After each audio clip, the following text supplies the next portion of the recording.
नए नए लोगों को जगा के बता के किया। और हमारे गुरु यहाँ से महाराज स्टार्ट यही कहते थे, देखिए हमें कोई अच्छे लोगों की ज़रूरत नहीं, किसी हमको तो जितने बुरे लोग हैं, जितना शराब मांस खाने वाले लोग, गलत काम करने वाले, वो सब लाके हमारे पास आप ले आओ।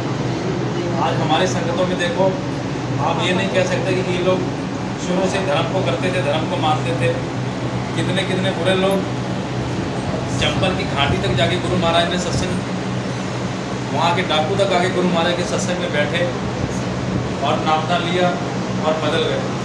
गुरु महाराज जब उनसे पूछते थे कि भाई आपने आज तक इतना गलत काम किया, बुरा काम किया, तो आपको क्या मिला?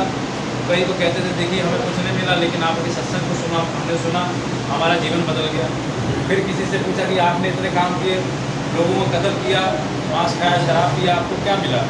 तो बोले भाई हमको कुछ मिला तो नहीं, लेकिन हमारे उल्टा घर का भी चला गया। इसी हिसाब से कितने लोग बदल गए, जीवन बदल गया। गुरु महाराज स्वयं इस चीज़ को कहते थे कि भाई आज इस संगत में ऐसे ऐसे लोग बैठे, अब तो बदल गए, आपको मालूम नहीं पड़ेगा, लेकिन आपके बीच में रहते आपको बीच में से उठा के ले जाएंगे। इस हिसाब के लोग बिगड़े हुए थे, खराब थे, लेकिन ऐसा ऐसा माध्यम बन गया। अरे इससे पहले आप देखो, पुराने युगों में चले जाओ, तब कहाँ वाल्मीकि जी थे, सदन कसाई थे, इतने बुरे काम और दुष्कर्म करते थे, लेकिन कोई मिल गया समझाने बताने वाला, इतने बड़ी बड़ी किताबें लिख दी। आज हम उन सब किताबों को पढ़ रहे हैं, वाल्मीकि जी की रामायण को हम लोग आप पढ़ रहे हैं, पूरे देश दुनिया में उनकी चर्चा हो रही। इसी हिसाब से जब सत्य सदगुरु मिल जाते, तब आपका जीवन बदल जाता। शराब खाने वाले, मांस पीने वाले, खाने वाले, ये तो कुछ नहीं, बड़े बड़े पाप करने वाले बदल गए केवल सत्संग से, वचनों से। इतना बड़ा वचनों का प्रभाव उनकी बुद्धि और दिमाग पे चल जाता है। ये कोई आम बात नहीं, क्योंकि गुरु महाराज ने कहा कि जय गुरुदेव नाम कोई साधारण नाम नहीं। जब किसी मुसीबत में आप फंस जाओगे, तब ये नाम बराबर आपके लिए काम करेगा।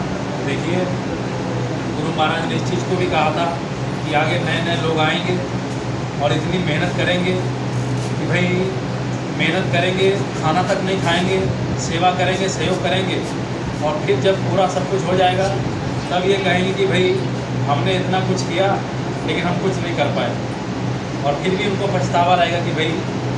और इसलिए हमको आपको समझना चाहिए कि हमेशा हमको आपको कभी घमंड और कभी अपने अंदर ऐसा कोई गांठ नहीं बनानी चाहिए जिससे कभी घमंड बन जाए। जितनी ये शालीनता गुरु महाराज के वचन थे कि नए बन के रहोगे, तो कभी आपको समस्या नहीं आएगी, क्योंकि छोटे बन के रहोगे। जब कभी सब्जी तौली जाती, वजन किया जाता, तो सबसे बड़ा पत्थर को नीचे रखा जाता, 50 किलो 40 किलो जितना छोटा पत्थर होता है उसको सबसे ऊपर उठा के रखा जाता है। तो आपको हमको समझना चाहिए कि दीनता में, शालीनता में कितनी ताकत है।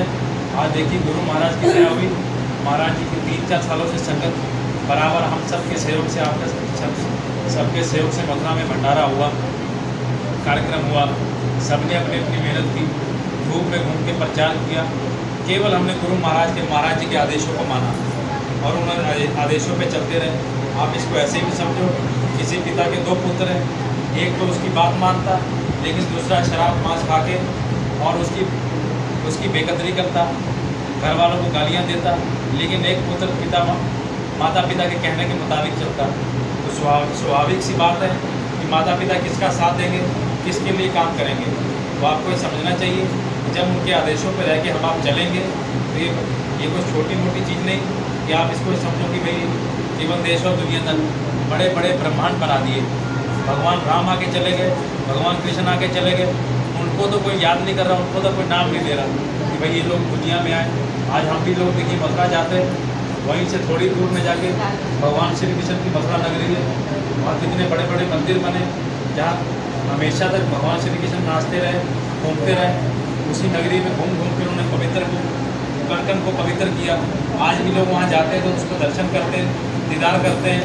देखिए इतने बड़े भगवान श्री कृष्ण जब आए, तब गोपियाँ उनको केवल मट्ठे करके नचा दिया करती थी कि भाई तुमको यदि मट्ठा पीना है, ये दही चाहिए, मक्खन चाहिए, तो पहले नाच के दिखाओ।